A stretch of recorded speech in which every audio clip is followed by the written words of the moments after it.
சித்தர்களை தான் படிச்சிருக்கிறேன். அப்புறம் அங்கங்க சில பேரை பார்த்தது. இவர் என்ன சொல்றாருன்னா 1000 சித்தர்கள் வாழ்ந்த ஜீவ சமாதியாக இருக்கிறார். 27 நட்சத்திரங்கள் இருக்கின்றன.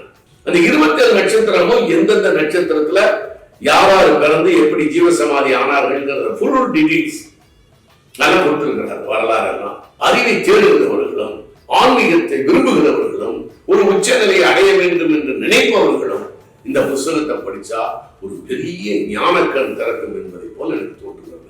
அருளாளர்கள் 1000. ஆசிரியர் ஜீவ அமிர்தம் கோ திருமுருகன். நூல் உங்களுக்கு வேண்டுமா? அதற்கான அலைபேசி எண் 739-739-4174.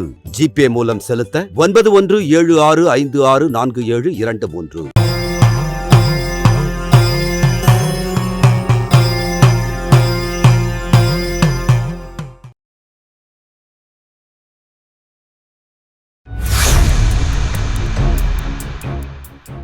சித்த புருஷர்கள் ஆலயங்கள் கட்டிக்கொண்டு கும்பாபிஷேகம் செய்து கொண்டு குறி சொல்லி பெருமை பேசிக் கொண்டிருப்பார்கள் என்று சிலர் நினைக்கின்றனர்.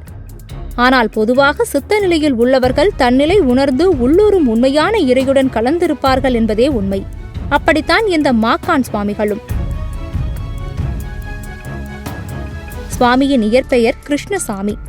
கொச்சையான வார்த்தைகள், அசுத்தமான இடங்களில் நின்று கொண்டும் வானத்தை பார்த்து எதையோ பேசிக் கொண்டிருப்பதும் செய்து கொண்டே இருப்பார். காண்பவர்கள் தன்னிடம் நெருங்காதவாறு சில செயல்களை செய்து கொண்டு தனி பிரம்மமாய் திகழ்வார்கள். அப்படித்தான் திருச்சியில் SRC கல்லூரி இருக்கும் சாலையில் முடித்திருத்தும் அன்பர்களிடம் சுவாமிகள் ஏதாவது பேசிக் கொண்டிருப்பார். அங்கு முகச்சவரம் செய்து கொள்வார். சில நேரங்களில் மந்தமாய் இருப்பதைக் கண்டு புத்தி சுவாதீனம் கொண்டவர் என்றும் கோமரம் கட்டி அலையும் பித்தர் என்றும் மக்கள் நினைத்துள்ளனர். பட்டை நாமம், கையில் கமண்டலம், யோக தண்டம், மௌனம் இவையெல்லாம் பார்த்து பழகிவிட்ட மக்களுக்கு மாக்கான் சுவாமிகளை பற்றி உணர முடியவில்லை.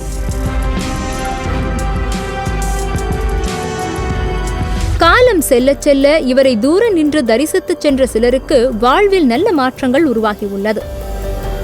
திருவையாற்றில் அவதரித்த சுவாமிகள் இறுதியில் ஸ்ரீரங்கத்திற்கு வந்துவிட்டார். திருவையாற்றில் ஒருவர் சுவாமியை சந்தித்து, நான் ஸ்ரீரங்கம் செல்ல இருக்கிறேன், உத்தரவை கொடுங்கள் என கேட்க, போடா போ, ஏதோ வழி இருக்கான், இவன் போறானா என்று சொல்லியுள்ளார். அந்த அன்பர் மாக்கான் சுவாமி மீது பாரத்தை போட்டுவிட்டு ஸ்ரீரங்கத்திற்கு புறப்பட்டார். அப்போது 1924ஆம் ஆண்டு காவேரி தரைப்பாலம் வெள்ளத்தில் அடித்து செல்லப்பட்டு வழி இல்லாமல் இருந்துள்ளது. முக்காலமும் அறிந்தவர் மாக்கான் சுவாமிகள் ஆவார். சித்தர்களை தரிசனம் செய்தாலே போதும், நேரடியாக இருக்கும் பரபிரம்மத்தை விட்டு ஆலயங்கள் அலைந்து திரிந்து வழியொன்றும் காண இயலாது என்பதனை உணர்த்தினார் மாக்கான் சுவாமிகள். ஒருமுறை முகச்சவரம் செய்து கொண்டிருக்கும் போது, நிறுத்தப்பா, பாதி தனியாக போயிடுச்சு, மறுபாதிதான் இருக்கு என்று சொன்னார். அதாவது அன்று பாகிஸ்தான் நம்மிடமிருந்து பிரிந்த தினம். இவ்வாறு மாக்கான் சுவாமிகள் எல்லாவற்றையும் சொன்னார். அனைத்து சித்துக்களை பெற்றிருந்த சுவாமிகள் எதையும் வெளிக்காட்டிக் கொள்ளவில்லை.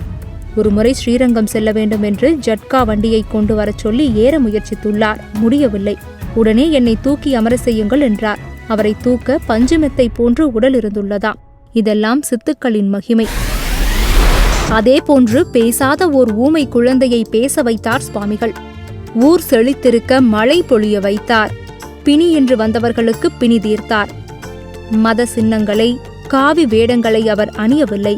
ஊரை ஏமாற்றி தன்னை சாமியார் போன்று காட்டிக் கொள்ளவில்லை. பித்தன் கோலத்தில் சித்தனாக வாழ்ந்த மாக்கான் சுவாமிகளின் ஜீவ சமாதிக்கு சென்று வழிபடுங்கள், வளம் பெறுங்கள்.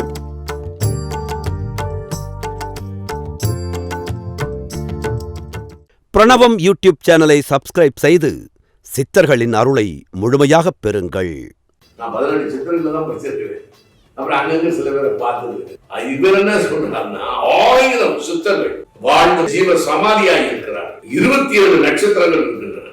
அந்த 27 நட்சத்திரமும் எந்தெந்த நட்சத்திரத்துல யாராரு பிறந்து எப்படி ஜீவ சமாதி ஆனார்கள் ஃபுல் டீடைல்ஸ் நல்லா கொடுத்திருக்கிறார். வரலாறு எல்லாம் அறிவை தேடுகிறவர்களும் ஆன்மீகத்தை விரும்புகிறவர்களும் ஒரு உச்சநிலையை அடைய வேண்டும் என்று நினைப்பவர்களும் இந்த புத்தகத்தை படிச்சா ஒரு பெரிய ஞானக்கண் திறக்கும் என்பதை போல எனக்கு தோன்றுகிறது. அருளாளர்கள் 1000. ஆசிரியர் ஜீவ அமிர்தம் கோ திருமுருகன். நூல் உங்களுக்கு வேண்டுமா? அதற்கான அலைபேசி எண் 739-739 4174. ஜிபே மூலம் செலுத்த 9176564723.